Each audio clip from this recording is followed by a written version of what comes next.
Imagine watching a massive formation of hundreds of cultivators create a resplendent blue dragon in the middle of the ocean.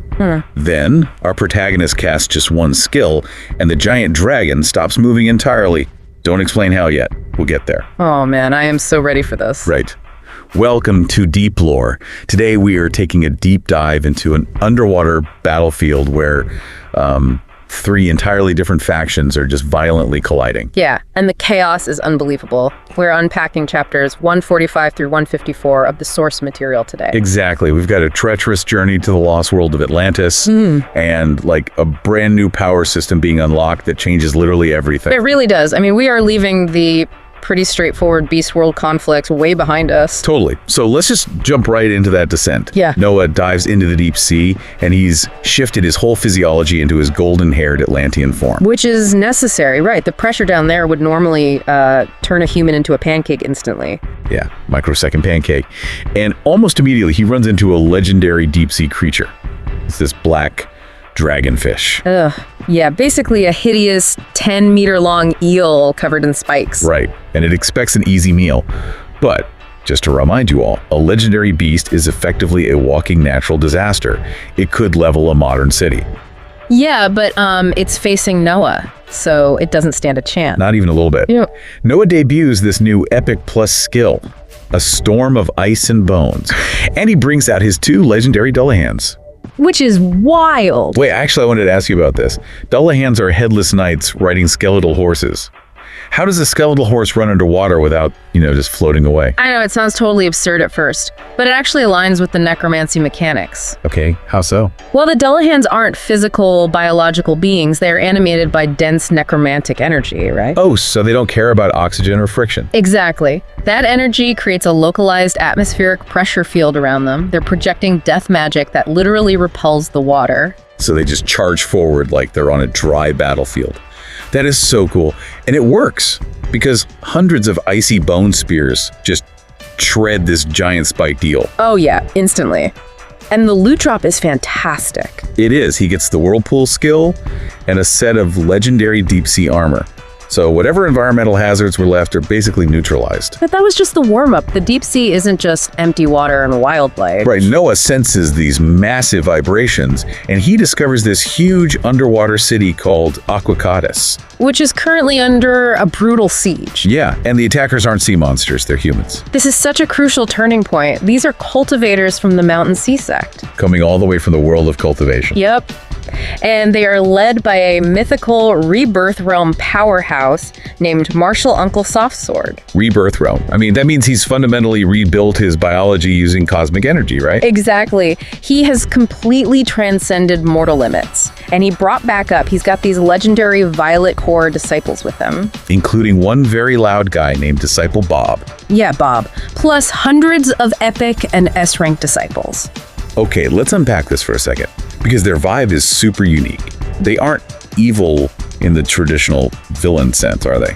Not really, no. It's more like absolute extreme arrogance. Right. They genuinely believe they are gracing these backward push with enlightenment. Exactly. What's fascinating here is their morality isn't based on malice. It's based on this strict hierarchy of cosmic understanding. The Dave, right. The fundamental laws. Yeah. So to them, the merfolk are basically uneducated beasts hoarding something they don't deserve. The trident of Neptune. The supreme treasure. Right. And they will literally slaughter a whole city just to get information on it. They just see the merfolk as obstacles. Which is wild. Yeah. So the city refuses, obviously, and battle erupts. Plasma guns against flying swords. It is pure chaos. But Noah doesn't just charge in swinging, does he? No, he's way too smart for that. He quietly sneaks to the fringes of the battle and assassinates this blue-robed epic disciple from behind. He needed to test the loot drops. He has to understand this new enemy's mechanics. And that single stealth kill changes everything. He gets the Sucks First style water sword, but more importantly, he gets this weird blue gem with unreadable text. Oh, the gem. This is where it gets crazy. He literally pauses his infiltration, uses spatial travel to teleport all the way back to Earth, and hands the gem to Sophia. Just casually stepping into another universe to use the planetary core as a translation app. It's such a flex. The planetary core acts like his personal supercomputer, and when it translates the gem, a brand new section pops up on a stat panel. The laws panel. Yes, it says Law of Water 0.1%, which gives a flat 10% boost to all water skills. Okay, we have to pause here because this is profound. Yeah, please explain why this is such a big deal. Up until now, Noah's been collecting skills, right? Discrete packets of magic. You push a button, you shoot a fireball. Right.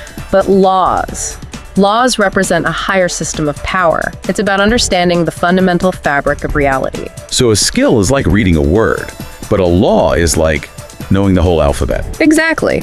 Cultivators spend centuries in isolated caves just to grasp a fraction of a percent of a law. And I have to push back on this, because if you know cultivation tropes, guys meditate for hundreds of years for this stuff. Noah just picks it up off a corpse. I know, it feels like a massive cheat code. Seriously, how does the system even process that without breaking the universe? Well, it makes sense with the planetary core. When a cultivator dies, the truth they accumulated crystallizes in that gem. Okay. Normally, another person would have to study it for decades, but Noah's system bypasses the philosophy and just downloads the raw energy as a mathematical stat. He turns cosmic philosophy into raw data. That is incredible. Right. And if you think about the math, a mere 0.1% gives a 10% boost. The ceiling for this power system is exponential. Yeah, and Noah realizes this immediately. He looks back at the battlefield full of walking power-ups and just decides, I want all of it. He goes from observer to harvester real quick. He teleports back, activates his fiendish sword beast transformation.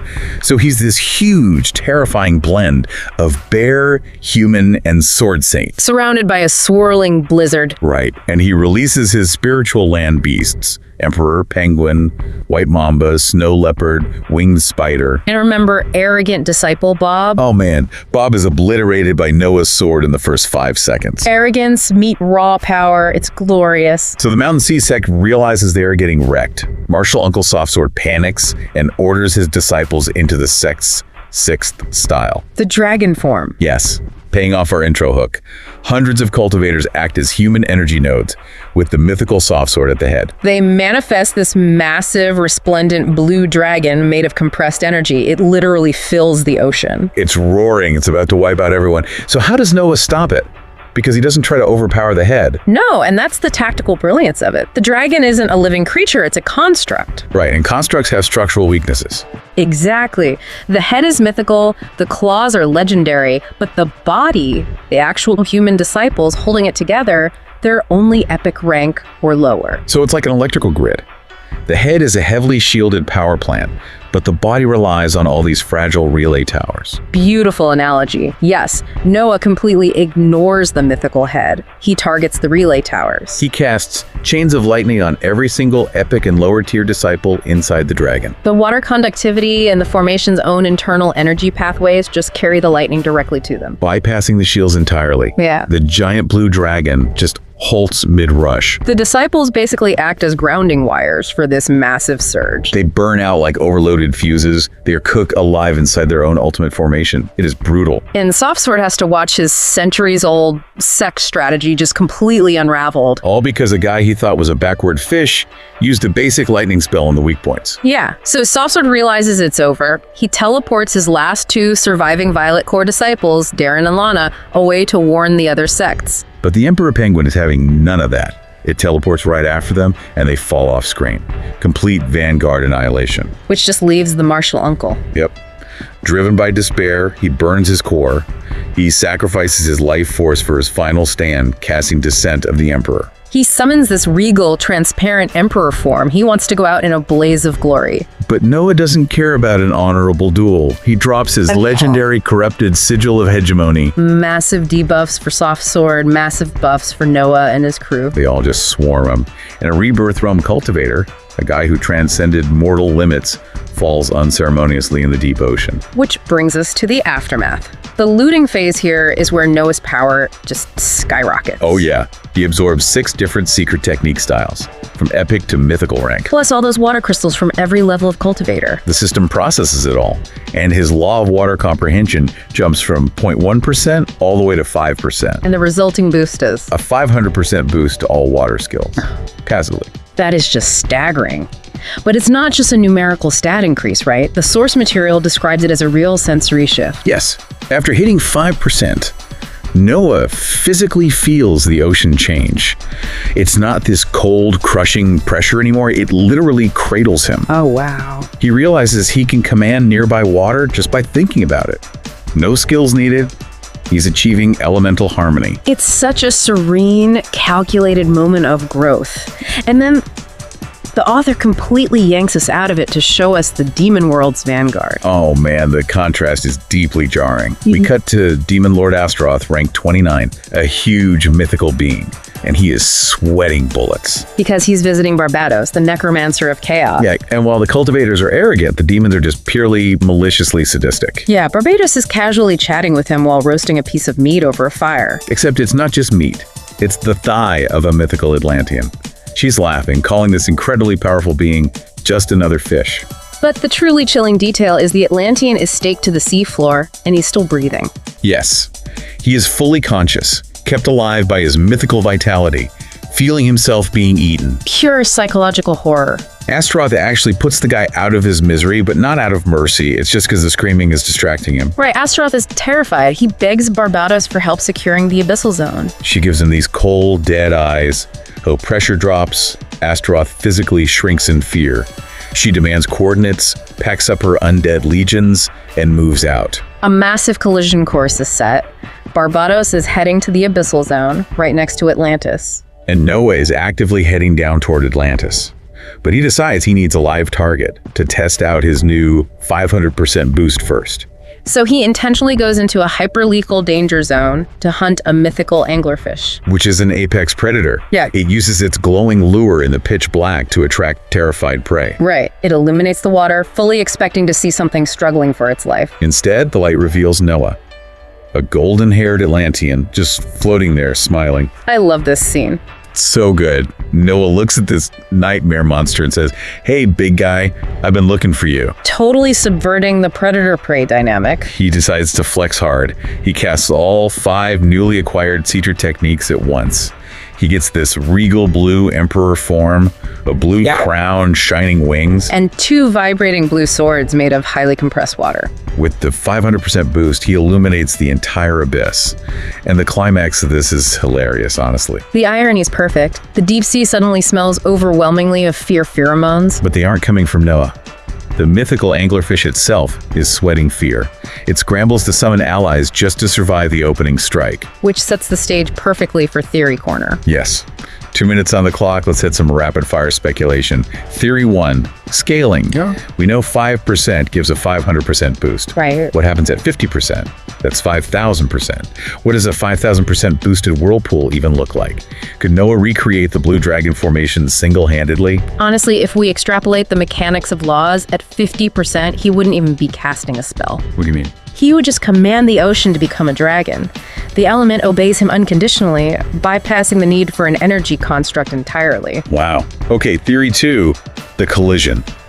Barbatos is heading to the abyssal zone. Noah is heading to Atlantis. It's inevitable. What does a fight between a 5% law-wielding Noah and the necromancer of chaos actually look like? It's the ultimate unstoppable force meeting an immovable object. Barbatos uses necrotic magic that defies the natural order. While Noah is tapping into the natural laws of reality itself. Exactly. It's going to be a battle of reality warping principles, not just raw power. Okay, theory 3, the new world.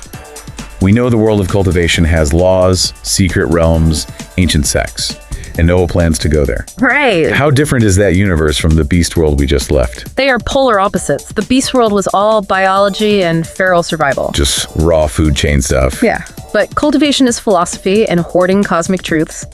Noah will have to pivot from fighting beasts to playing multi-century political chess. Against beings who literally view themselves as gods. All right. Theory 4. The ultimate prize.